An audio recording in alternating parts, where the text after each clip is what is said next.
I am the main board director and CEO of Green Automotive Company. And just before I start my presentation, to pick up on one point that Paul made in his presentation, refuse trucks are going to be electrified. I live in France. You're going to get a very European flavour from this presentation.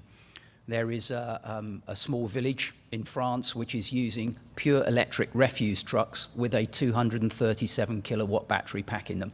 They've been doing so for 2 years and they work perfectly. So believe me, this type of thing is about to change.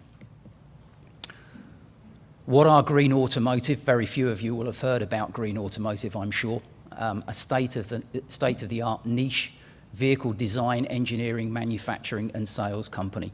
We go from one end to the other. We design drivetrains, we deploy drivetrains, we work for OEMs, we have our own vehicles, and we spread right across the whole pure electric spectrum. We don't do hybrids. Let's start with some history. End of the 19th century, this little beastie was launched for the post office in Scotland. Again, for the sake of the American Scotland, that's a small country just above England. That, of course, replaced this, the horse and cart.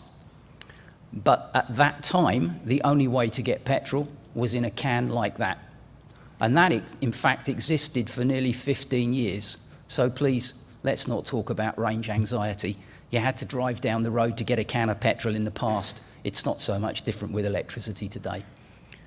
That infrastructure became this, which led to this, and then became this, and eventually will lead to this. So we've got the humour out of the way. Let's deal with where business-to-business applications are going, and that's our focus at Green Automotive. You all know B2B as business-to-business. We'd like to focus that on back to base. Back to base is the target market for electric vehicles. It should have been from the very beginning because they work. Range anxiety does not exist if the range required is similar every day and the starting and finishing points are the same. And there are literally hundreds of potential users in this category. All deliveries, pizza to post to packages. They all go back to the same place every night. All the handymen in the world, carpenters, plumbers, painters, electricians, TV men, alarm installers, gardeners, they're all going back to the same place every night. And if they're using a great big pickup truck now, you're absolutely certain they're not using the same pickup truck at the weekend to drive and see Auntie Mabel. They take their SUV for that. Realtors, I have no idea what a realtor is, so perhaps a translation from one of you Americans about that would be useful. Meter readers, but of course the biggest single category is people movers. Shuttle buses, airport vehicles, school buses in particular, park vehicles, anywhere where you're moving people. And then, of course, refuse collection, which I touched on at the beginning of the presentation. Certain police vehicles, fire vehicles, ambulances. How many disabled ambulances go exactly the same route almost every day, the same distance? It's completely predictable. And certain categories of military vehicles. So you have a huge target audience for electric vehicles on what we're calling a back-to-base principle. The question to ask yourself is, why has Europe been faster to adopt in this particular category? And of course, the main reason is the cost of fuel.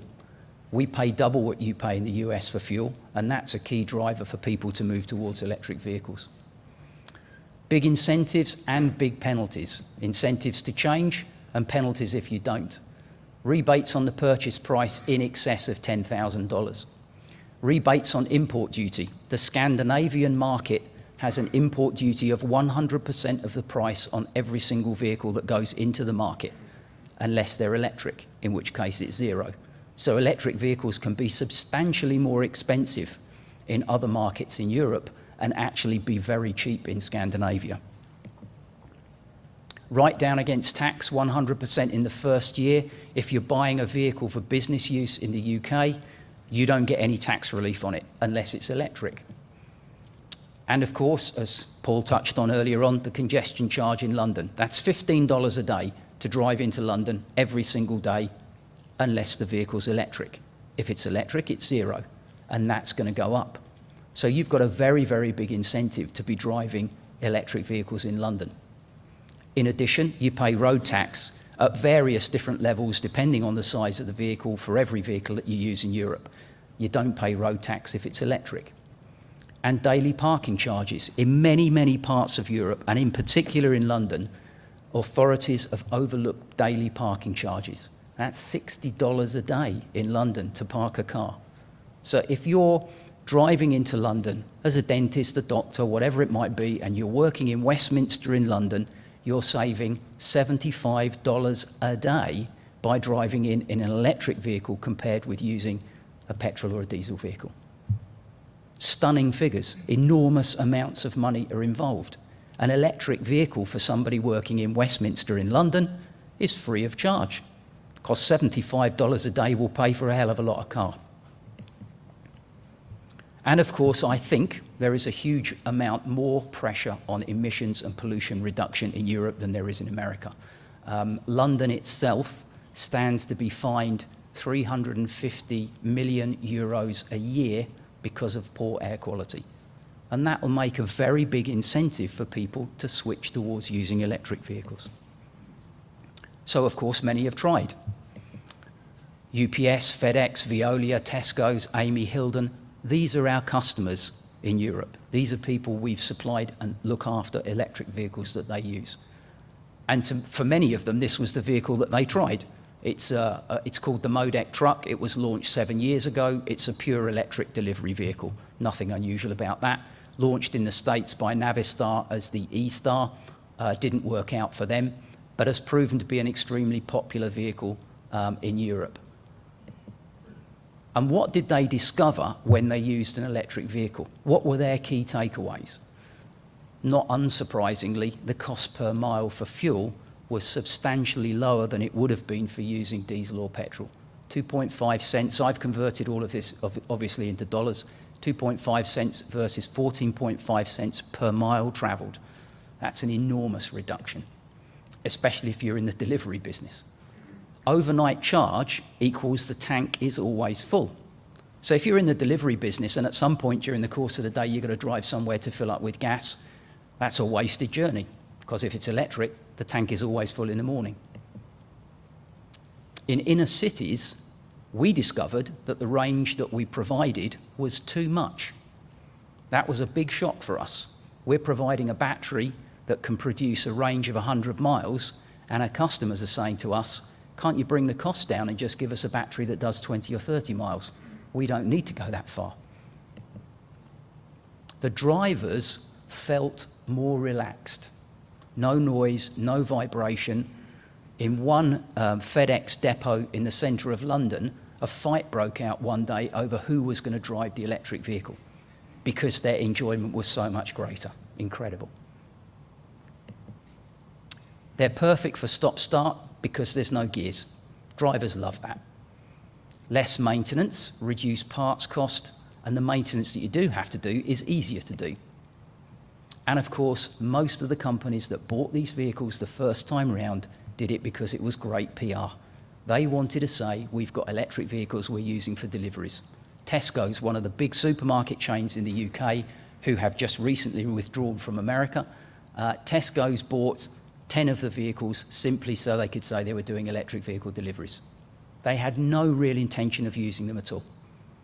So we're now getting past the point where they're PR and image-driven vehicles to the point where these vehicles actually genuinely pay their way for the customers.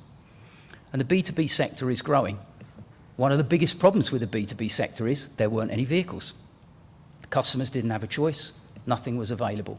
And now what we see is a whole range of vehicles coming to market. And the little beauty in the middle, the bus, that's one of ours. The others are from various different manufacturers around Europe. Top left-hand corner is the Mia, manufactured in France, sold across Europe, available in a van and a car format, uniquely with a single seat in the middle for the driver, so they don't have to make a left-hand drive version or a right-hand drive version. And by the way, in case it's not clear, you do drive on the wrong side of the road in America. What are the key drivers today?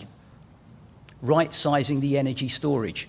It isn't always about giving people 100, 150 miles Actually, some customers want less mileage than that, and that reduces the price.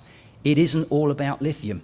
There are several new technologies coming down the road that can change that, but it isn't necessary to immediately dismiss lead and lead derivatives, because they do have a place, they do have a role to play. What it is about is total cost of ownership. It isn't about the headline price of an electric vehicle, which will always, in the short term, be much higher than the equivalent gas or diesel version.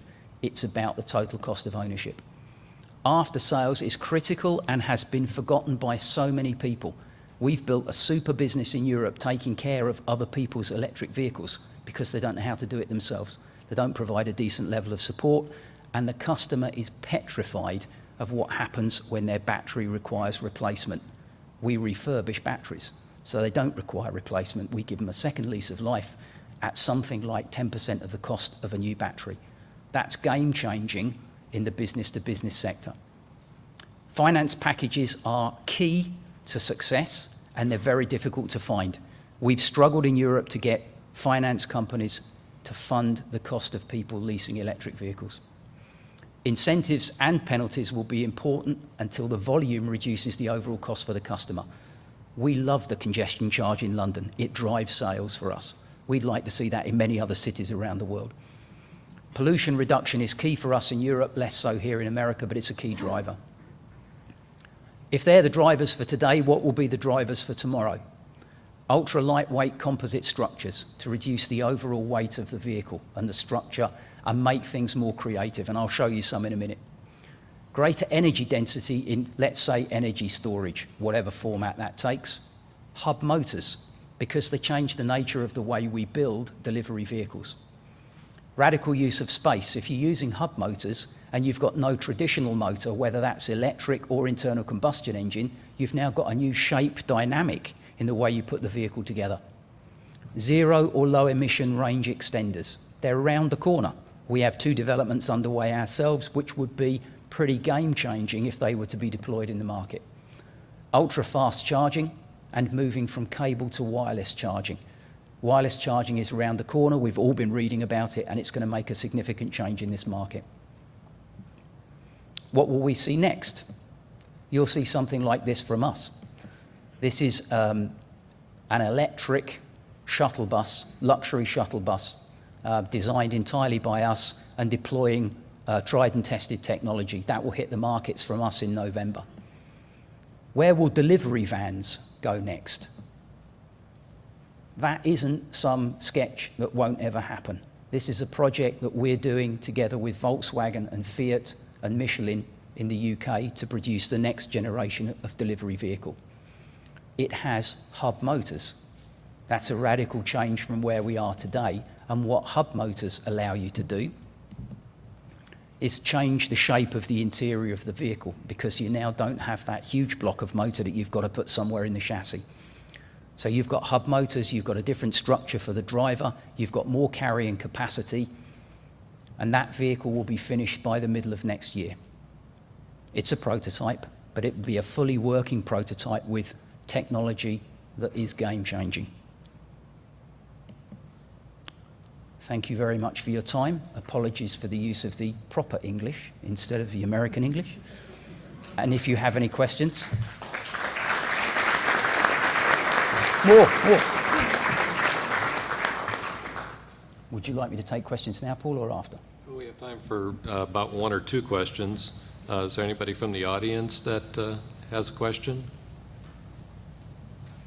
I notice that that shuttle bus was interesting. That's probably not going to be an application where you can only charge at night, though. There will probably have to be some charging during the day on that application? It's about right-sizing the energy storage for the routes that the customer's going to do. So we make a modular battery pack. If the customer wants 200 miles, they can have 200 miles. If they want 400 miles, they've got to charge during the daytime. And then you're into fast charging when they have a lunch break, for example. So you can make it work. But it's really aimed at the 5-star hotel to the airport route, the airport to the car hire. It's that type of use. Okay. One question? I'm Ignacio CEO from Bayer Material Science. I wonder, I mean, we're a materials company, so I'm curious about the materials and the composites that are being used for these new vehicles, vans, and so on. You're interested in the composites that are being used? Yeah. What are you using composites for these new vehicles in their structure? Maybe other types of glazing materials? Carbon fiber, essentially. Okay. And you know, there's a whole bunch of new methods now available for making carbon fiber structures at the right price, which 3 or 4 years ago just didn't exist. And I imagine they make a big difference in the range, in the performance of these vehicles, right? The weight. They make it go a lot further with Yeah. a lot smaller battery pack in it. All right. And that's Thank what it's you. all about. Pleasure. We have a question in the back of the room? Yes, John Lickrish with the Doe Run Company. I was just going to ask you about where do you think your price point will come in with your delivery vans? Today, a delivery van is probably, 17,000 euros a piece. Where do you feel you'll come in? Every vehicle that we produce, we have an objective for it not to be more than 120% of the vehicle that it's the equivalent of in the marketplace. That's our objective, and we get pretty close to that. Okay. 120% means that if you factor in just the savings that you make on fuel, this on total cost of ownership will work out less expensive to run. Thank you. Okay, thank you very much. Thank you.